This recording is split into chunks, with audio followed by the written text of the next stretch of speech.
Magandang araw po sa inyong lahat mga kababayan at welcome back dito po sa PNR at ito nga mga karibin natin, mabubunyag na. Nako, dapat tong malaman ng lahat, kinuntsaba ang COMELEC, House Speaker na huli na.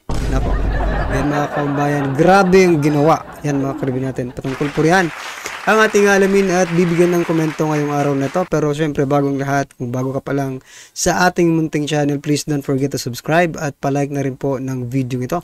Maraming salamat po. At syempre mga kababayan, huwag din pong kalimutan mag-support. Subscribe na rin po kayo dito po sa ating kaibigan sa baba, Your News PH. Yan, nasa description po ang kanyang link, no, ng channel niya. Subscribe niyo na po. At ito na nga, simulan na po natin to mga kababayan. Ito na po. Sawa na ang bayan ko sa magnanakaw na tao.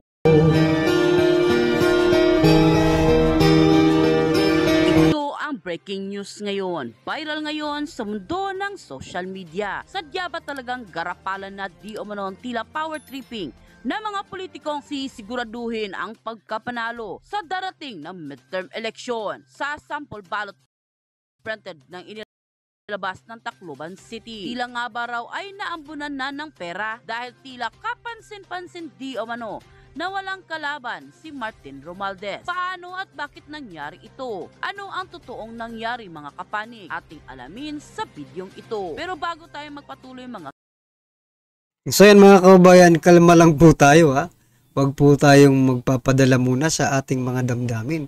Kasi nung unang vlog, sabi ko, na ako rin, nagalit rin ako, di ba, na walang kalaban po si Speaker Martin Romualdez. Pero marami pong nag-comment, sabi nila, kalma lang tayo dahil malayo pa naman, no, yung eleksyon at baka maremedyohan pa yung sinasabing disqualification grounds, no, kasi disqualify nila si yung kalaban ni Speaker Martin Romualdez, no, Speaker Martin Romualdez diyan po sa Tacloban City. So sabi naman po natin mga kababayan, relax lang kayo ha, malayo pang eleksyon, kaya pa yan ha. Pagdating po ng eleksyon, may kalaban po si Speaker Martin Romualdez. Ang sa loob-loob po naman, mga kababayan, sana lang talagang dapat pong magkaroon ng kalaban yan, no? Sapagkat iba na ang tono ng taong bayan ngayon, di ba? Iba naman ang sinasabi. Kung for example, walang kalaban, anong iisipin ng taong bayan, no? Mahal siya ng Tacloban City. Teka lang, marami pong mga Taclobanon, no, yung ako comment po sa channel natin na they are not, no, for Speaker Martin Romualdez, no. Sila rin ay galit, no. Kaya relax lang daw tayo.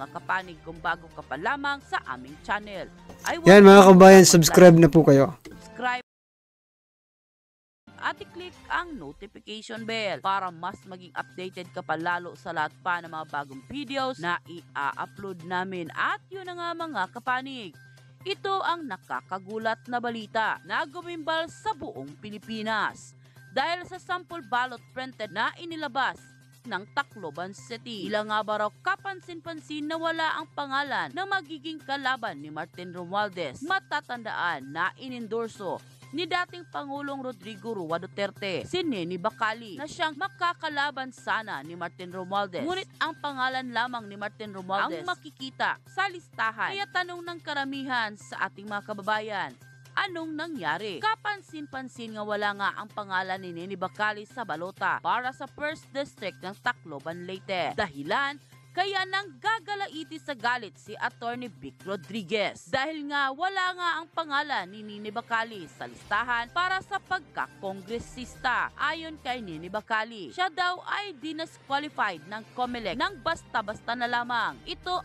ang nakakagulat. Hindi man lang daw siya ni-notify ng COMELEC. Ayon pa kay Attorney Vic Rodriguez, nako, dinisqualify mga kababayan ang hindi niya alam ha. Grabe naman po itong COMELEC na ito. So, ayan. Napakaaga po nito, no? Kung totoo talaga yan, ha? Kasi ako, doubtful pa rin ako mga kababayan na wala talagang makakalaban itong si Speaker Romualdez. Kasi hindi talaga papayag ang taong bayan na walang makalaban si Speaker Martin Romualdez, no? There should be, no? There should be. Kailangan po. Bakit? Kasi nga po, iba ang sinisigaw ng taong bayan po, no? Hindi naman ganun ka. Sabi nga may nag-comment nga dito taga Tacloban, no? Sabi niya, bakit pa natin iboboto ito? Palagi naman ito nandun sa Luzon, no? Bihira lang naman natin ito makita dito sa Tacloban. Oh, diba? Diyan pa lang, may ano ka na may parang yung logic ng pagkaka-disqualify is not, doesn't, diba? Doesn't coordinate. Yes, ay tila bastusan na ang ginagawa ng COMELEC na ito. Hindi nga kasi binigyan ng notice itong si Nene Bacali. Ng COMELEC, walang due process. Tila nga ba raw hindi kayang lumaban ng patas at malinis itong si Speaker of the House. Basta-basta na lamang tinanggal bilang opisyal na kandidato para sa pagkakongresista itong si Nene Bacali. Bakit naman daw ganun? Kaya naman marami sa ating mga kababayan ang nagsasabi na tila ramdam na di umano ni Martin Romualdez na baka kasi ito ay matatalo sa 2025 midterm election. Mukhang tama raw di umano ang mga sinasabi ni Vice President Sara Duterte na tuwing eleksyon ay palaging nananalo itong si Martin Romualdez kasi walang kalaban dahil binayaran di umano o tinanggal ng walang kaalam-alam. So yan mga kababayan, lumabas yung word na binayaran. Ang tanong, sino? No? Ang tanong, sino po ang binayaran? O, gaya nga po ng last vlog natin about din dito sa pagkaka-disqualify, no? Ni Nene Bacani. Yung kalaban ni Speaker Martin Romualdez. Naisip ko agad, dalawa kasi ang pwedeng bayaran di ba? Una, yung COMELEC to disqualify the opponent, no? And the other one, the opponent itself, no? Yung kalaban mismo ang bayaran para umatras sa kanyang kandidatura. Posible, di ba? But do you think, guys, no, mga kababayan, itong inendorso ni former President Duterte ay ganon? Ganon po ang kanyang personality, ganon po ang kanyang pag-ugali. Kapag kasi inendorso ka ni former President Duterte, you have, no, the balls, kumbaga, to fight and win, di ba? The race for a representative, race, di ba? Ang problema mga kribi natin, kung ang COMELEC ang nabayaran. Kasi wala talaga tayong no? Wala, may magagawa tayo, but kailangan po natin ng matindi-tinding ebidensya, no? Kailangan umamin muna yung COMELEC, or there's someone na mayroon pong access ng pinag-usapan, no? For example lang ito, we're not saying that this is what is happening, For example lang, kailangan meron po tayong ebidensya, no? Physical man yan or tangible man or not, importante meron po tayong ebidensya na talaga mahihirapan ng taong bayan dyan, no? Kasi walang aamin na binayaran. Yun diba? Wala pong aamin na binayaran sila. So that's why mahihirapan po ang taong bayan, no? Na talagang maparusahan, no, si Speaker Martin Romualdez. But anyway, maging ganun pa man, we're still hoping, no? Mga kababayan, we're still hoping and praying. Yan, sabayan na natin ang pagdadasal na magkaroon talaga ng kalaban ito, si Speaker Martin Romualdez. Maging ano pa man ang resulta, dapat meron pong kalaban ito. Kasi, iba ang dating pag wala kang kalaban. Parang ikaw na talaga yung pinaka, no? Baka gustong ipakita ng Tacloban City na si Speaker Martin talagang pinaka, no, makapangyarihan, diba? Iba kasi ang dating kapag meron kang kalaban, at least there's someone fighting for the truth, the people, mga kababayan.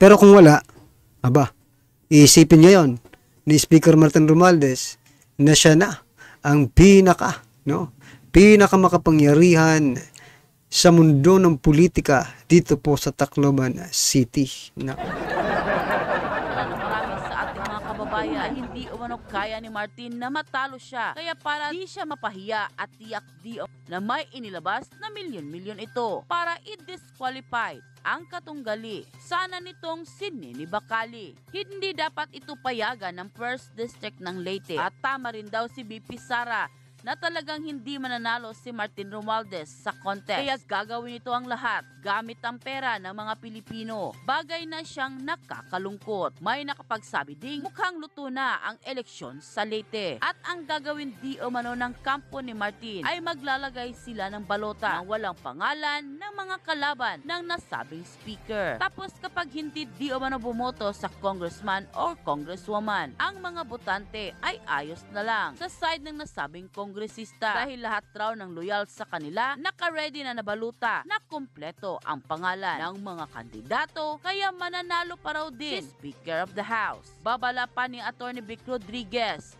na maging mapagmatsyag dahil baka madaya lang lahat ng lineup ng dating Pangulong Rodrigo Duterte dahil ang COMELEC ay tila nabayaran na dahil bastusan na ata ang ginagawa ng mga ito. Nang lumabas nga ang balitang ito ay umani agad ng samut-saring komento mula sa marami sa ating mga kababayan na kung saan ay marami nga sa kanila ngayon ang hindi napigilan ang kanilang sarili na maglabas ng kani-kanilang hinaing at komento sa mundo ng social media. At ayon pa sa kanila, yan ang galawang tambaluslos. Correct sabi ni Inday Sara Duterte. At halatang bayad na si Garcia and all these charots and COMELEC. Kung ganitong gawa nila sa kalaban niya, Tacloban, pwedeng ganyan din ang gawin sa mga Duterte team. God have mercy on the Filipinos. So yan, COMELEC Chairman Garcia. Paki-disclose naman sa publiko. What are the grounds? What are the grounds for disqualification, no, of Nini Bacali, no? The opponent of Speaker Martin Romualdez dito po sa Tacloban City. So para malaman din ng taong bayan, di ba? We know. Alam po natin, it is isolated, no? Diyan lang po sa Tacloban, no? Yung ganyan. I mean, it is the problem of Tacloban City. It's not the nationwide problem. But still, no? House Speaker is a nationwide title. Nationwide title po yan eh. Kaya nga kahit saang lugar pumupunta siya, no? House Speaker kasi. Ngayon, ang gusto lang natin malaman kung bakit, no? Bakit dinisqualify ito? Sana isang araw mapanood natin sa TV. Kasi ang mga may nakita ko kanina, sabi bakit ganito? Blackout yung media blackout about this happening in Tacloban City about the disqualification of the opponent of Speaker Martin Romualdez. So, totoo ba? Kasi parang totoo eh, wala rin akong nakita eh. Saka i-scroll ko mga karibin natin, wala akong nakita na may nagbalita ng yung opponent, no, ni Speaker Martin Romualdez na si Nini Bacali is na disqualify. So still, no, we're still waiting for the mainstream media to report, no, to cover the news kung meron man talaga, diba? Ang sa atin, kinokumbinsi natin ang sarili natin na ang katulad nila Chairman George ay ginagawa at gagawin nila ang trabaho nila. Pero ang katotohanan, iniikutan nila ang batas. Isa ang PBBM admin, pabor sa mga manok-manok nila. Magandang pakinggang sinasabi ni Chairman na akala mo masusuway niya ang mga kandidato. Pero ang katotohanan, kung ano ang makapabor sa manok ng PBBM admin, ay yun ang masusunod. Iikutan lang nila ang batas para magmukhang nasa batas ang galawan nila. Tama mga karibin natin, no? Tayo talaga naniniwala tayo na ang COMELEC is for for ano siya, walang kinikilingan kasi ano yan independent institution ng ating gobyerno. But sa pilit nating gustong paniwalain yung sarili natin na ganun nga sila, they are malinis, clean, mukhang na tayo mismo ang lumoloko sa ating mga sarili sapagkat hindi naman siguro talaga yun ang nangyayari, Iba po kasi parang si President Bongbong Marcos Jr. lang. Itong si Comelec Chairman George Garcia, iba rin Yung mga sinasabi niya opposite naman doon sa kanilang ginagawa. 'Di ba? Doon po sa sinasabi niyang bawal ang mga politikong pumunta sa mga ayuda center or pamimigay ng ayuda, 'di ba? Pero teka lang. Bakit itong si Speaker Romualdez palaging present?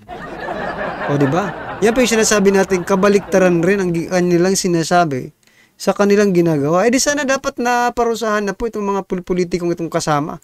Hindi lang po si Speaker Romualdez but also the other congressmen and congresswomen, congresswomen na sumasama. Sana naparusahan na, pero hanggang ngayon wala rin naman napaparusahan. So meaning, hanggang salita lang din po itong Comelec na ito. Hugas kamay to make them clean to the eyes of the public. Parang ganun na lang, di ba? Grabe dyan sa Leyte. Alam kong galawan dyan. Dati akong botante dyan. Kahit nasa Manila ka, maingganyo ka talagang umuwi pag eleksyon. Kasi bumabaha ng pera dyan. Bakit pinayagan ng Comelec ang ganyan? Paano kami magtitiwala? Dayaan lang pala ang nangyayari kung ganong straight Duterte lang kami. Bakit takot na takot kayo kay Tamba? Kung kayo ay gagawa ng tama, nasa likod ninyo ang mamamayan. Ang gawa ang masama kahit kailan ay hindi matatag. And go. Sa eleksyon, baka madaya lahat ng lineup ni PRD. Hindi po malayo yun. Speaking of, ngayon lang po ay binigyan ako ng kopya. Diyan po mga kababayan sa 1st Legislative District ng Leyte. Nakausap ko po yung abogado ng ating kaibigan si Nene Bacale, yung kandidatong independent at may isugino bilang kongresista. Tinanggal po siya, hindi po siya sinama doon sa sample ballot na ipinakita ng Commission on Election. Kanina lang po niya nalaman ito kahapon. Si Nene Bacale na kandidato laban kay Martin Romualdez at gustong-gusto ng mga tao sa Leyte, diyan po sa 1st District, tinanggal po ng Comelec sa listahan ng official candidate. So yan mga kababayan, Comelec, paging. Ayan. Comelec ng Tacloban, First District, mga karibi natin. Anong nangyari sa inyo? Nag-file naman siguro ng COC itong si Nene Bacani, Bakit hindi nyo sinama sa sample ballot ninyo? Ibig sabihin ba talagang may kuntsabahan? May sabuatan nangyayari dyan sa inyo? Nagtatanong lang po mga kababayan, base po dito sa sinasabi ni Attorney Vic Rodriguez, sinasabi niya na hindi po kasama yung pangalan po ng opponent ni Romualdez. Kayo mga kababayan, ano pong iniisip nyo? Kasi kanina napaisip agad ako, baka nagsabuatan. So ngayon, tatanggalin na po natin, yung thinking na nabayaran itong si Nene Bacani, So wala na po yun sa ating thinking, sa ating Kasi kanina may doubt pa tayo kasi ganun yan, di ba? Ngayon, talagang nasa pala Nandyan pala sa Comelec, mga kababayan, ang problema. Kasi hindi nila sinali yung pangalan po ni Nene Bacali, So anong ibig sabihin nito? There is a sabuatan, kontsabahan, malayo pa po ang eleksyon, pwede pa pong ayusin yan, Pwede pa, malayo pa naman Although we're 2025, so you still have time to prepare. Prepared again, Kayong mga nasa Comelec, wag naman ganoon. You have to kailangan maging patas lang kayo, magtrabaho lang kayo nang naaayon sa mandato ng taong bayan sa inyo diyan sa Comelec. Ano ba ang ninyo? mandato ninyo, 'di ba? Is to facilitate the election na walang dayaan, no? Pero bakit ang lumalabas sa sinasabi dito ni Attorney Vic Rodriguez ay mukhang mula sa inyo ang problema, 'di ba? Bagamat doon po sa linabas na certified list of candidates ng Commission on Election, ito po may hawak tayo eh. Kasali po si Nene Bacale, sinama po ng COMELEC yung kanyang pangalan dito sa certified list of candidates. At nung ginawa na po, inimprenta na yung balota at ipinakita yung sample, wala po yung pangalan ni Bacale, Nene, independent candidate para kongresista laban kay Martin Romualdez. Siya raw po ay disqualified at nalaman lang niya ito kahapon at hindi po siya officially notified ng COMELEC. Bastusan na po ang ginagawa pati ng COMELEC. Hindi binigyan ng notice yung tao na meron palang oposisyon doon sa kanyang pag-transfer ng kanyang distrito. Basic po iyan sa ating saligang batas, yung due process at equal protection of the laws. Naglabas ng pahayag ang COMELEC at sila'y nagsabi, ito ang certified list of candidates. Kasali po si Nene Bacale, kandidato for congresswoman, kalaban ni Martin Romualdez. Hindi po talaga marunong lumaban ng malinis at patas ang ating mga nagpapahirap sa bansa, tinanggal po nila si Nene Bacale bilang opisyal na kandidato ayon sa COMELEC. Ito po ay violation ng kanyang right to due process and equal protection of the laws. I had a brief talk with her lawyer. I told him, Nene Bacale is in good hands legally. Just pursue all the available legal remedy. Kinakailangan maisama si Bacale, Nene, dyan sa balota sapagkat karapatan po, hindi na ni Nene yung ating right of suffrage yung bawat Pilipino na pumili kung sino yung gusto nilang iboto. Bakit ba hindi kayo marunong lumaban ng patas? Lahat ng pandaraya ay ginagawa ninyo, hindi pa man nagsisimula ang kampanya. Bakit itong COMELEC patuloy din pinapaboran ang baluktot na administrasyon ni Bongbong Marcos at yung mga kandidato nila? Patunay. Humingi po. So yan mga kababayan, nako, hindi patas kung lumaban. Ha? Kumbaga, ngayon pa lang, tinitira na nila ng pailalim, no? Yung kanilang mga kalaban. Well, anyway, mga karibin natin, ganyan po ang klase ng gobyerno na meron tayo ngayon, no? Gobyernong tambaluslos, kumbaga. Ay, nako. Well, anyway, mga karibin, ano po ang inyong opinion, reaction, patungkol po sa video nito, comment lang po sa baba. Para at least alam po ng ating mga kababayan ang inyong opinion, reaction patungkol po dito. Right? Maraming salamat po at pa-support na rin po ng ating kaibigan nandito po sa baba. Your News PH, nasa description po ang link ng kanyang channel. Pa-subscribe na rin po mga kababayan. Maraming salamat po. Sawa na ang bayan ko sa magnanakaw na tao.